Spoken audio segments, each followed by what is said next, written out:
Derrida sieht die allgemeine Zustimmung zu den herrschenden Verhältnissen in einer Vielzahl von Diskursen organisiert und zu einem einzigen Diskurs verschmolzen, der dann von den Universitäten und den Medien verbreitet wird.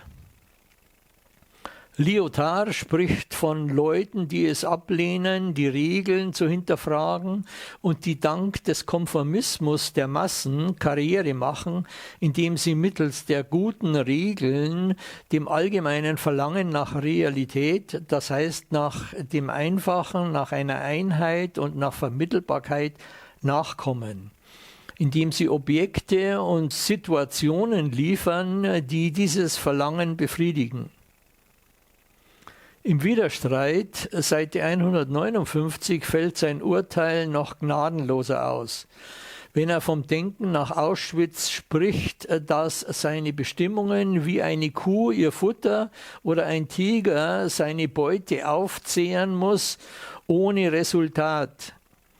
Man wird, heißt es da, in der Sule oder in der Raubtierhöhle, zu der das Abendland dann geworden sein wird, nur die Folge dieses Verzehrs finden, den Abfall, die Scheiße, das heißt eine endlose Wiederholung des Nichtigen. Überall geht es nur noch darum, dem Geschmack des Publikums zu entsprechen und Werke zu liefern, die gefügt und wohlgeformt sind. Die individuellen Bestrebungen werden an die Ziele des Systems angepasst. Administrative Verfahren machen die Leute das wollen, was das System benötigt, um performativ zu sein.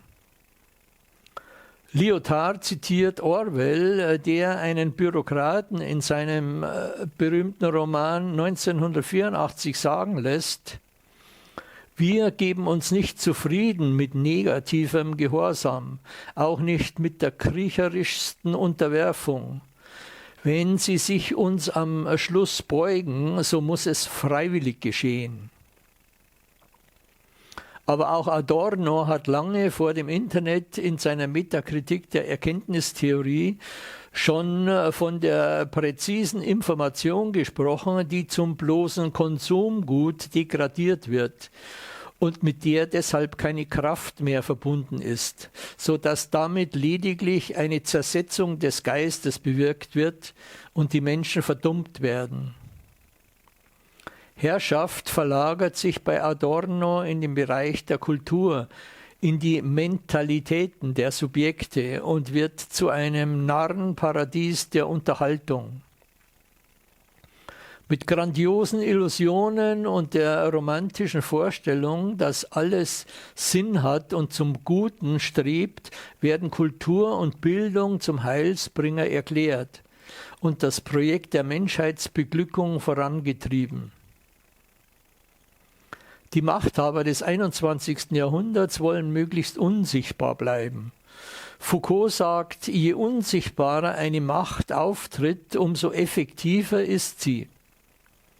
Klaus-Jürgen Bruder schreibt 2007 in seinem Aufsatz Der postmoderne Zustand ist da vorbei, dass wir von der Macht immer nur erfahren, was uns die Macht zu wissen gibt. Und zu wissen bekommen wir nur, was unserer Zustimmung dienlich ist, was sie befördern könnte.